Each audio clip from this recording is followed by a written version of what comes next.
টুসিমণির যখন 2 থেকে 2.5 মাস বয়স, তখন কিন্তু আমার টুসিমণির কোমরটা ভেঙে যায়। আসসালামু আলাইকুম, কেমন আছেন সবাই? আলহামদুলিল্লাহ, আল্লাহর অশেষ রহমতে আমি এবং আমার বাচ্চা দুজনে খুবই ভালো আছি, আলহামদুলিল্লাহ। তো যাই হোক, আজকের ভিডিওটা হচ্ছে টমির, আর ভয়েসটা হচ্ছে টুসিমণিকে উদ্দেশ্য করে।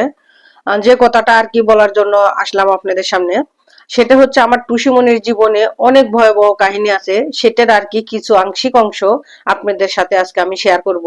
অবশ্যই আপনারা সম্পূর্ণ ভিডিও দেখবেন, তাহলে জানবেন যে আসলে তার জীবনের কতটা কঠিন সময় পাড়ি দিয়ে এই পর্যন্ত আসতে।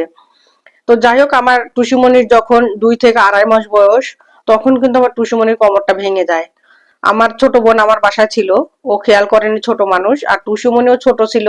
ও মানে যেটা পায়ের নিচে নিচে থাকতে আর কি ঘুরঘুর করতে বেশি পছন্দ করতেন। ওর পায়ের নিচে পড়ে কোমরটা ভেঙে যায়, যেহেতু ছোট বাচ্চা ছিল।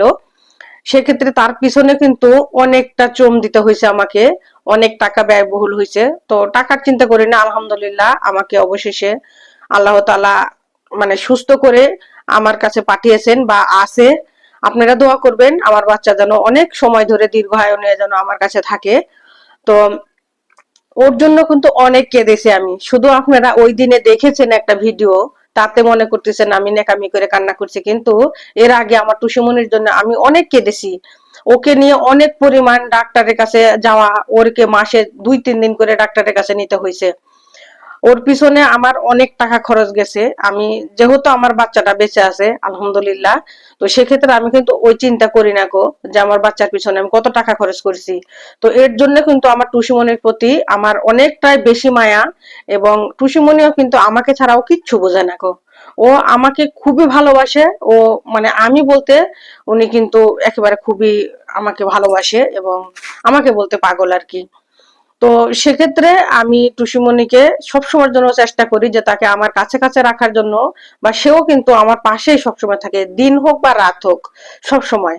আর ওর এমন একটা সময় ছিল, আমার টুসিমণি প্রায় 6 মাসের মতো, ও কিন্তু নিজে কখনো উঠিয়ে খায় নাই কো।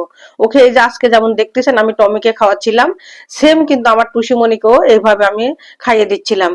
তো আমি যত সময় খাওন ওকে এরকম হাতে করে মুখে উঠিয়ে না দিতাম, তত সময় কিন্তু আমার টুসিমণি খাচ্ছিল না, খাবার সামনে নিয়ে বসে থাকতো।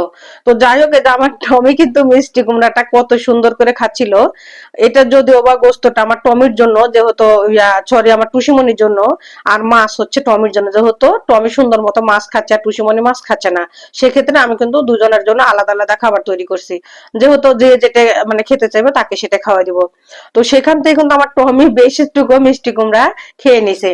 তো আর বাকি যতটুকু আছে ওইটা হচ্ছে আমার টুসিমণিকে আমি খাইয়ে দিব না গো, আমি ছিঁড়ে একবার গোস্তরি ছোট ছোট করে দিব, মিষ্টি কুমড়া দিয়ে চটকে দিলে সুন্দর মতো চেটে চেটে খেয়ে নিবে আমার বাচ্চাটা।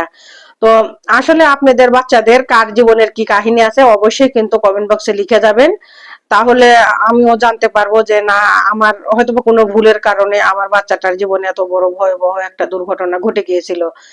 আর আমি কিন্তু এরপর থেকে অনেকটা সতর্ক থাকি, যেহেতু আমার বাচ্চা কিন্তু আমার পায়ের নিচে নিচে থাকতে বেশি পছন্দ করে।